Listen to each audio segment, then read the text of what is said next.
इस बार हरियाणा का चुनाव बेहद कांटे का और दिलचस्प होने की उम्मीद है। लोकसभा चुनाव के नतीजों के बाद हरियाणा का चुनाव अब पूरे देश की नजरें उस पर है। 67 सीटों पर उम्मीदवारों के नामों का ऐलान भारतीय जनता पार्टी ने किया है। लाडवा सीट से सीएम नायब सिंह चुनाव मैदान में हैं। भारतीय जनता पार्टी की इस लिस्ट का सभी को इंतजार था। जिस तरीके से लोकसभा चुनाव में भारतीय जनता पार्टी को हरियाणा में नुकसान हुआ है, उसके बाद हरियाणा विधानसभा का यह चुनाव बेहद कांटे का और बेहद दिलचस्प हो जाएगा। विजय राणा हमारे संवाददाता इस वक्त फोनलाइन पर हमारे साथ जुड़ गए हैं। विजय, बीजेपी की पहली लिस्ट जारी हो चुकी है?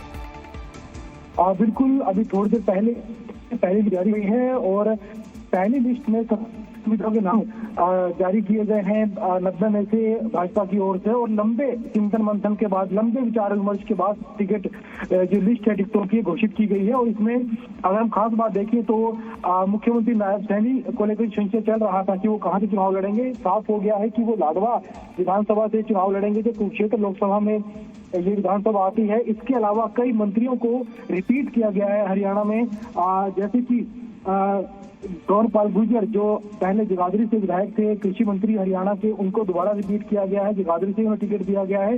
इसके अलावा असीम गोयल परिवहन राज्य मंत्री अंबाला शहर से, उन्हें भी रिपीट किया गया है। साथ ही साथ पूर्व गृह मंत्री हरियाणा के अनिल विज अंबाला कैंप से विधायक थे, उन्हें भी दोबारा अंबाला कैंप से मौका दिया गया है। इसके अलावा ज्ञान सिंह जो हरियाणा विधानसभा स्पीकर हैं, उनको फिर से पंचकुला से मौका दिया गया है। सुभाष सुधा कैबिनेट मंत्री हैं कुरुक्षेत्र थानेसर विधानसभा से, उन्हें भी दोबारा थानेसर विधानसभा से ही मौका दिया गया है। तो कई कैबिनेट मंत्रियों को दोबारा मौका मिला है। इसके अलावा कई विधायकों को भी रिपीट किया है। हालांकि इस लिस्ट में कई नए चेहरे भी शामिल किए गए हैं। जैसे कि अगर हम बात करें तो श्याम सिंह राणा कोरादौर से शामिल किया गया है इस लिस्ट में, जो हाल ही में शामिल हुए थे भाजपा में।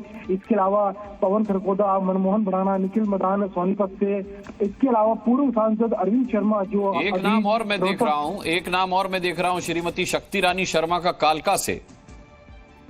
बिल्कुल नया नाम है। शक्ति रानी शर्मा मेयर हैं अंबाला से, और अभी कुछ दिन पहले ही भाजपा में शामिल हुई थी। और जो राज्यसभा सांसद है हरियाणा से कार्तिकेय शर्मा, उनकी मां है शक्ति रानी शर्मा और मेयर है, और थोड़ी दिन पहले ही भाजपा में शामिल हुई थी। उन्हें कालका से मौका दिया गया है। कालका से इससे पहले अगर हम पिछले चुनाव की बात करें 2014 में लतिका शर्मा जी। चलिए, खबर पर अपडेट के लिए आपके पास वापस आएंगे। फिलहाल जानकारी के लिए बहुत बहुत शुक्रिया।